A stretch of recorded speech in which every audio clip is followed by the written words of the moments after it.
¿Quién no lo ha cantado o tarareado alguna vez? Este himno, compuesto por Eduardo Saborí, acompañó a los brigadistas Conrado Benítez, que junto a los maestros voluntarios, los alfabetizadores populares y los de las brigadas Patria o Muerte protagonizaron una verdadera revolución contra la ignorancia, simiente de la obra cultural, educativa y científica que hoy exhibe Cuba.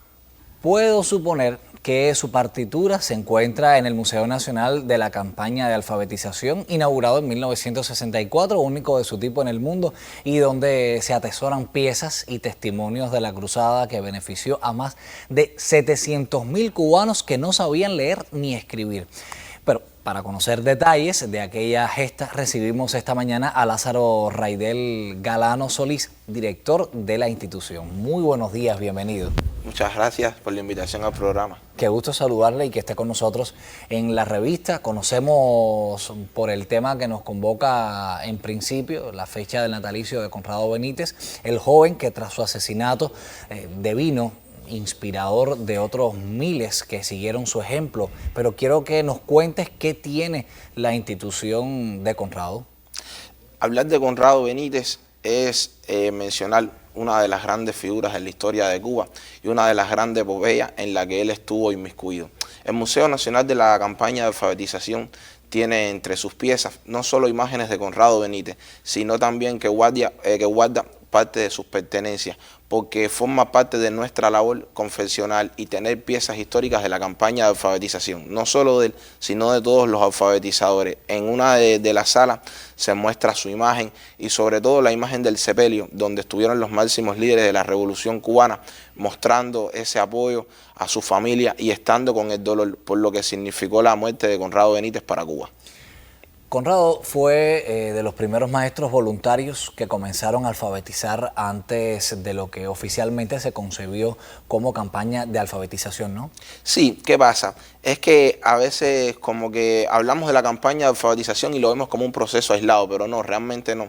Desde que en el año 1953, en su alegato de autodefensa a la historia melsorbera, Fidel hablara de los principales problemas de Cuba y cómo le iba a dar solución, ya tenía en mente lo que quería realizar. Después del triunfo de la revolución, Cuba tenía un alto índice de analfabetismo. Estamos hablando de que en la ciudad había un índice de un 23,6% aproximadamente y en el campo, en las zonas del campo, hacia un alrededor del 40%. Ante esta situación, Fidel crea primero los maestros voluntarios, que fueron los primeros en subir al escambray, y entre los que formó parte Conrado Benítez, como bien ha adelantado usted, tuvo una preparación en Minas del Frío y después fueron ubicados. Antes de empezar la campaña como tal, ya habían maestros, por eso se habla de que Conrado fue uno de los primeros. Hay un discurso magistral de Fidel en la ONU el 26 de septiembre de 1960, donde plantea que Cuba iba a ser libre, que Cuba iba a ser el primer país de América que al cabo de algunos años no iba a tener un analfabeto. Imagínense, la ONU, Estados Unidos, las personas lo dieron por loco, no creyeron que Cuba fuera a lograrlo, pero lo que no sabían era que ya Fidel tenía prevista la campaña de alfabetización y que ya se estaba haciendo incluso en las montañas de Cuba procesos de alfabetización, pero oficialmente la campaña de alfabetización comenzó en 1961 y aquella muerte de Conrado fue uno de los acontecimientos más tristes porque era un joven que estaba jugándose la vida por cambiar la historia de su país. Conrado no fue de los únicos alfabetizadores asesinados. ¿Cuántos más hubo? Hablar de esto a mí como joven que soy y tratar de abstraerme, ¿no?, hacia ese momento histórico es un poco complejo. Además de Conrado Benítez tenemos a el joven maestro también voluntario Delfín Cencedré, a quien ahorcaron afuera de la misma escuela donde daba clase. Tenemos el caso también de Pedro Blanco, el caso también que todos conocemos en su mayoría de Manuel Ascunce Domenech, con solamente 16 años. Cuando vamos a la lista de los mártires, no solo hablamos como mártires de las personas que fueron asesinados, sino también las personas que murieron a consecuencia de algún accidente dentro de la campaña. En el Museo Nacional de la Campaña de Alfabetización tenemos la lista total que ascienden a 42 entre los asesinados y las personas que murieron producto de accidentes sufridos durante la campaña de alfabetización. Lázaro, hablando de cifras, el museo también archiva mucha documentación. ¿Se puede saber cuántos alfabetizadores hubo y cuántos alfabetizados? Porque sé que también vinieron personas de otros países a alfabetizar en Cuba y guarda constancia el museo sobre esto. Sí, El Museo Nacional de la Campaña de Alfabetización, ¿qué pasa? Que cuando triunfa la revolución, el antiguo cuartel Columbia del dictador Fulgencio Batista se convierte en Ciudad Escolar Libertad. Y ahí radicó en el año 1961 la Comisión Nacional de Alfabetización, donde se recogió el nombre y apellido y los datos de todos los alfabetizadores. Por eso el museo cuenta hoy con los libros originales del año 1961 de los alfabetizadores, con los expedientes de todos los maestros. Respondiendo un poco más a tu pregunta, en la campaña de alfabetización, porque te decía que fueron varios procesos, los maestros voluntarios y que también estuvieron los alfabetizadores populares, estuvieron también las brigadas Patria o Muerte, pero bueno, en lo que nos toca como tal, la campaña de alfabetización, fueron más de 105.000 personas aproximadamente y la mayoría fueron mujeres, más de 54.000 fueron mujeres. Imagínense lo que significa para eso, para el mundo, en un país donde el machismo, la discriminación hacia la mujer en todo el mundo estaba a flor de piel. Sin embargo, en Cuba ya la mujer estaba ocupando un lugar importante dentro de la sociedad. De los más de 105.000 que fueron, más de 54.000 fueron mujeres. Cuéntenos cómo está estructurado el museo, por etapas, por temáticas, ¿cómo es la estructura? El museo lo tenemos estructurado, valga la redundancia, por el mismo orden de la campaña, por salas. En la primera sala del museo se encuentra la foto del comandante Fidel Castro en ese discurso en la ONU, donde anunció la creación de la campaña. Ahí tenemos también la Comisión Nacional de Alfabetización, que fue la que creó Fidel, dirigida en ese momento por Mario Díaz, para preparar a los maestros, que eran los que se iban a enseñar. Todo ello bajo un asesoramiento muy estricto del doctor Armando Jardávalo, ministro de Educación. Después, en la segunda sala se encuentran imágenes de los alfabetizadores de Conrado Benítez, de Manuel Ascunce y sus pertenencias, porque el museo cuando se fundó tuvo digamos aquí entre nosotros, que tuvo la dicha de que estuviera presente la mamá de Manuel Ascunce Domenech, uno de los jóvenes asesinados, y fue la que donó parte de la ropa de Manuel Ascunce, su uniforme de brigadista, la hamaca, porque eran jóvenes. Usted sabe que en el campo también, como una manera de descanso, él tenía su propia hamaca personal, también donó las cartas que le envió Manuel Ascunce a su mamá, y en esa segunda sala del museo tenemos la bandera con la que se desfiló el 22 de diciembre de 1961, donde los jóvenes desfilaron con un cartel que decía: Fidel, Fidel, dinos qué otra cosa tenemos que hacer. Esa bandera original la tenemos nosotros. También en el museo tenemos una sala dedicada al método Yo Sí Puedo, que fue la continuación de la campaña de alfabetización, pero en otros países del mundo, y la labor de todos los maestros cubanos en misiones internacionalistas con respecto a la educación. Dígase Nicaragua, Bolivia, Venezuela, Nueva Zelanda, Australia, porque a cada uno de estos países que he mencionado han llegado los maestros cubanos a eliminar el analfabetismo. Qué bien, es muy interesante lo que atesora este museo.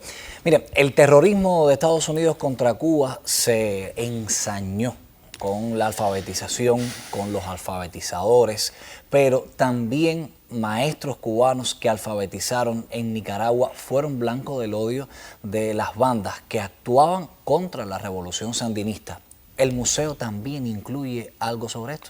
Sí, con respecto a lo que comentábamos, hay una sala dedicada a la labor de Cuba en la colaboración con los países internacionalistas. Después del triunfo de la revolución en Nicaragua, una de las principales prioridades, como la tuvo Cuba en su momento, fue la educación. Y se desarrolla la Gran Cruzada Nacional de Alfabetización, donde fueron maestros cubanos. Desgraciadamente, maestros cubanos como Aedo Morales, como Pedro Pablo, entre otros, fueron asesinados. Se ensañó el terrorismo con los maestros cubanos. Eran maestros que simplemente iban a eso, enseñar a leer y escribir al pueblo, sin ningún interés político, sin ningún interés de otro tipo, pero simplemente por solo llevar el arte de la educación fueron asesinados. Como mismo se hizo en Cuba, que financiaron a las bandas contrarrevolucionarias para asesinar a niños, a jóvenes. Se hizo en Nicaragua, y en el museo tenemos una tarja, incluso una placa, dedicada a esos maestros cubanos que cayeron en defensa del pueblo también nicaragüense. Ahorita hablábamos del programa Yo Sí Puedo. ¿Me puedes comentar en cuántos países se ha aplicado? Bueno, el método Yo Sí Puedo, creado por la doctora cubana Leonela Inés Relli, se ha aplicado en más de 36 países, a lo largo de todo el mundo y en todos los continentes. Aunque ha tenido más fuerza en América, le comentaba también de algunos países de Europa, de Asia también, como Nueva Zelanda. Le hablaba también de España, en la región de Sevilla se estuvo aplicando también. También en países como Australia, sobre todo con la población indígena, hasta ahí llegaron los maestros cubanos. Estamos hablando de más de 36 países y lo último que se está haciendo es en Honduras, donde hay un proyecto muy fuerte de los maestros cubanos. Decirles que en el caso de Brasil, ciudades como Paraibó, como João Pessoa, que eran abandonadas por los líderes en aquel momento y que con la llegada de Luis Ignacio Lula da Silva, de Dilma Rousseff, se preocuparon por estas personas y hasta ahí llegaron los maestros cubanos en canoa, en lugares intrincados, hasta ahí llegaron los maestros cubanos. Y en Argentina hubo un proceso muy fuerte también, en las cárceles también.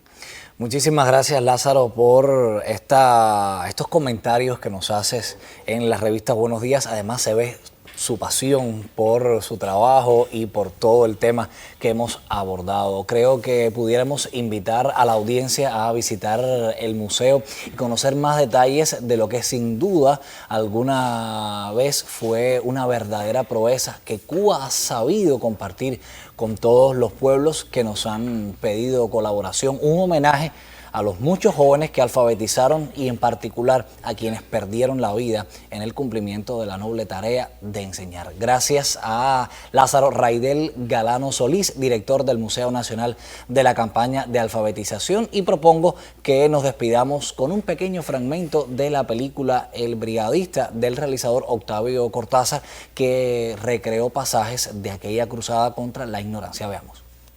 Bien, hoy vamos a estudiar la lección Cuba no está sola. Unidos vencimos la agresión. Copien estas palabras.